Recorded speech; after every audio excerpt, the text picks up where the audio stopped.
तो हम बात कर रहे थे चंद्रमा और केतु की युति जब आपके कुंडली में अलग अलग भाव में होती है तो इसके क्या क्या परिणाम हो सकते हैं।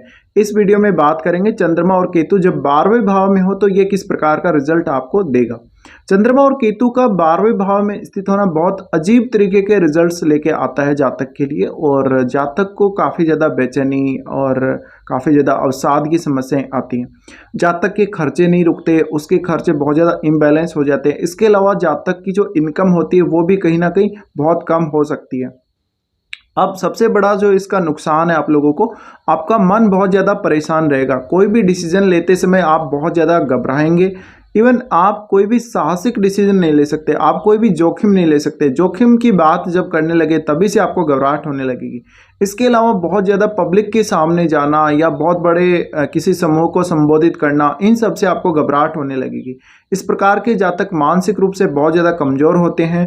ये कोई भी कड़ा फैसला नहीं कर सकते, ये बार बार अपने विचारों को बदलेंगे। हाँ, थोड़ा सा ये सनकी स्वभाव वाले होने की वजह से कभी कभी अपने फैसलों में कड़े ज़रूर हो सकते हैं, लेकिन वो हम ये बोल सकते हैं कि ये मूडी स्वभाव के कारण हो सकता है। साथ ही चंद्रमा की ये स्थिति की वजह से आपकी मैरिड लाइफ बहुत ज़्यादा डिस्टर्ब रहेगी।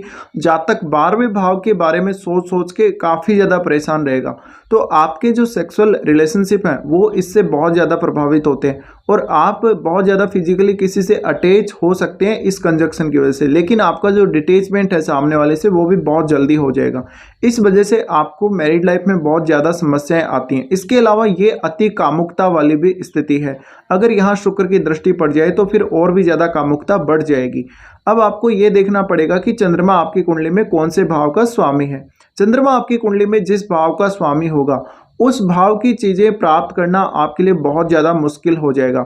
उस भाव से रिलेटेड जो आपके रिश्ते हैं उनमें बहुत जल्दी आपको डिटैचमेंट हो जाएगी। इसके अलावा ये भाव वैराग्य की तरफ इशारा करता है, और यहाँ पे चंद्रमा का आना आपके मन में बहुत सारी ऐसी चीज़ें चल रही होंगी जैसे कि आप वैराग्य धारण करना चाहते हैं, आप कोई साधना करना चाहते हैं, सिद्धि प्राप्त करना चाहते हैं, पूजा पाठ वगैरह या कोई भी मंत्र जप वगैरह, इन सब के बारे में आप सोचते रहेंगे। साथ ही जातक के इंट्यूशन पावर बहुत ज़्यादा स्ट्रांग होने के चांसेस हैं। तो जातक फ्यूचर में होने वाली घटनाओं की जो प्रेडिक्शन है या वो किसी को कुछ अगर बोलेगा तो वो बात सही हो जाएगी, ऐसा हो सकता है। साथ ही साथ जातक का मन है वो सबसे ज़्यादा इसमें प्रभावित होता है, तो मानसिक जो स्थिति है जातक की वो उतार चढ़ाव भरी रहेगी। इसके अलावा चंद्रमा आपकी कुंडली में जिस भाव के स्वामी है उस भाव में उतार चढ़ाव बहुत ज़्यादा रहेगा। उस भाव से संबंधित कार्यों के लिए आपको बहुत ज़्यादा खर्चा करना पड़ सकता है, या उस भाव से संबंधित आपको लॉस बहुत ज़्यादा हो सकता है लाइफ में। तो उस भाव की चीज़ें प्राप्त करने में आपको बहुत कुछ लगाना पड़ सकता है, इवन अपने बहुत ज़्यादा खर्चे करने पड़ सकते हैं, या अपनी फिजिकल स्ट्रेंथ का भी बहुत ज़्यादा इस्तेमाल करना पड़ सकता है। इस प्रकार के जातकों को अक्सर डिप्रेशन की या चिंता में या अवसाद की समस्या बहुत जल्दी आ जाएगी। ये किसी भी काम को जब करने जाते हैं तो थोड़ा सा भी मेहनत करते हैं इनको थकान होने लगती है। इसके अलावा ये चंद्रमा और केतु की जो युति है वो आपको मानसिक थकान बहुत जल्दी उत्पन्न कर देगी। अगर इस प्रकार का कंजक्शन आपके 12वें भाव में बन रहा है और अगर शनि जैसे ग्रह की दृष्टि पड़ गई तो और भी ज़्यादा घातक हो सकता है ये। अब ये आपके लिए अच्छा कैसे हो सकता है, देखिए, या तो आप कोई भी ऐसे फील्ड में हो सकते हैं बहुत ज़्यादा क्रिएटिव फील्ड में।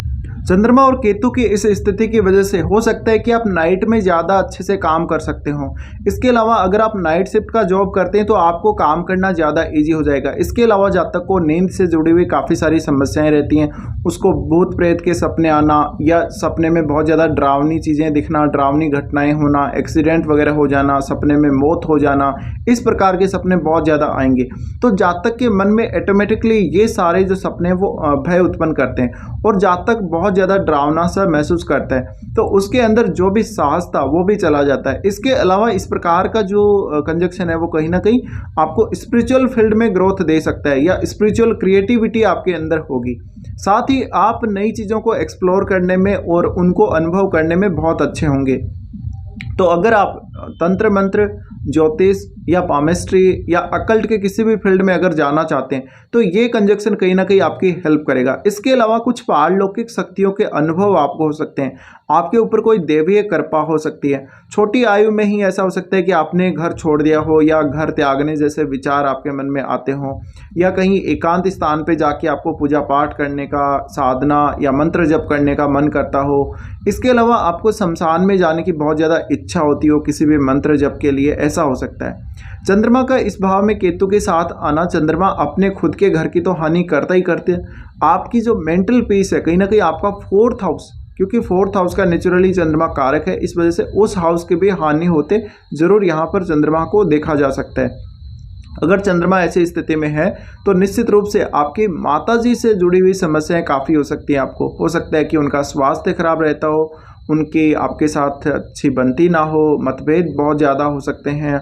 अगर आप अपना घर बनाएंगे, घर खरीदेंगे तो बहुत ज़्यादा खर्चा करना पड़ सकता है और आपका कोई भी काम ठीक से नहीं बनेगा। इवन आपका काम जब बनने लगेगा तो आप अपना डिसीजन बदल लेंगे, ऐसा हो सकता है।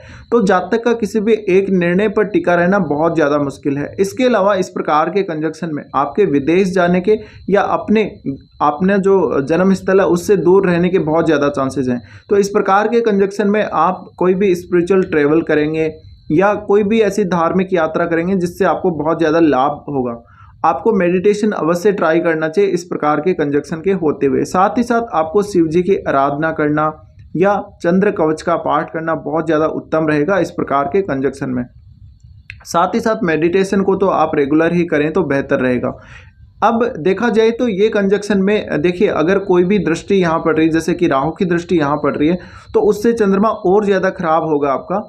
अगर चंद्रमा यहाँ अच्छी स्थिति में है तो भी केतु एक डिटेचमेंट वाली स्थिति यहाँ क्रिएट कर रहे हैं। अब देखिए, यहाँ पे आपको केतु को देखना पड़ेगा, केतु यहाँ कितना स्ट्रांग है उतना ही आपको मोक्ष की तरफ बढ़ने में ईजी रहेगा। तो जातक एक तरीके से आध्यात्मिक फील्ड में बहुत फेमस हो सकता है, धार्मिक फील्ड में काम करके, या कोई भी इस प्रकार से वो लीडरशिप का काम कर सकता है। साथ ही वो कोई ऐसा काम कर सकता है जिसमें एक किसी रोग को आप ठीक करते हैं हीलिंग के द्वारा, या कोई भी ऐसे वाइब्स के द्वारा ठीक करते हैं, तो ऐसा हो सकता है। इसके अलावा ये लोग टैरो रीडिंग में बहुत ज़्यादा अच्छे हो सकते हैं, या इनका जो सिक्स सेंस है वो बहुत ज़्यादा हाई होने की वजह से ये कभी कभी आने वाली घटनाओं की प्रेडिक्शन या किसी की इंडिविजुअल लाइफ की बातें पहले ही बता देंगे। तो इस प्रकार की स्थितियां बन सकती हैं। साथ ही साथ ये कंजक्शन आपको काफ़ी ज़्यादा प्रॉब्लम करेगा आपके करियर में, आपकी डोमेस्टिक लाइफ में, आपकी मैरिड लाइफ में और आपके गृहस्थ सुख में। तो आप कभी भी अपना जो भौतिक जीवन है उसको ठीक से नहीं जी पाएंगे। अक्सर आप समस्याओं से घिरे हुए रहेंगे और आप जीवन में स्ट्रगल बहुत ज़्यादा करेंगे। आप आलीशान जीवन जीना चाहते हैं, लेकिन ये कंजक्शन आपको कहीं ना कहीं उन सब से दूर लेके जाएगा और आपकी जो आत्मिक भावना है, आपका जो अंतर्ज्ञान है, उसका यूज आपको करने के लिए प्रेरित करेगा। लेकिन कहीं ना कहीं आप जो भौतिक वस्तुएं हैं उनसे बहुत जल्दी जीवन में डिटेच होते जाएंगे। इन सब से डिटेच होने के बाद आप साधु संत की तरह रह सकते हैं आगे चलकर। तो इसका जो केतु का प्रभाव है वो आपको 40 या 45 के बाद ज़्यादा स्ट्रांगली देखने को मिलेगा।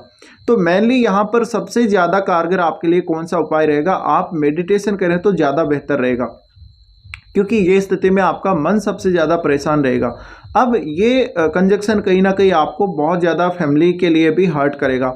बहुत सारी ऐसी समस्याएं जो हमारे जीवन में रेगुलरली आती रहती हैं, छोटी सी भी अगर कोई समस्या होती है तो आपको मन के अंदर भय उत्पन्न होगा और आपको किसी ना किसी का साथ चाहिए होगा, आपको किसी ना किसी का सपोर्ट अवश्य चाहिए होगा जब आप कोई भी काम करने जा रहे हैं। तो एक कोई भी पर्सन आपकी फैमिली से या बाहर से कोई आप ऐसा रखिए जो समय समय पे आपको गाइड करता रहे, वरना इस प्रकार की स्थिति में काफ़ी ज़्यादा डिटैचमेंट वाली फीलिंग, अकेले रहने की आदत या फिर कभी कभी सुसाइडल थॉट्स भी मन में आ सकते हैं। तो ये सारे रिजल्ट इस कंजक्शन के मिल सकते हैं। अब आपको इनमें से कौन कौन से रिजल्ट मिले हैं ये आप मुझे ज़रूर बता सकते हैं वीडियो के कमेंट बॉक्स में।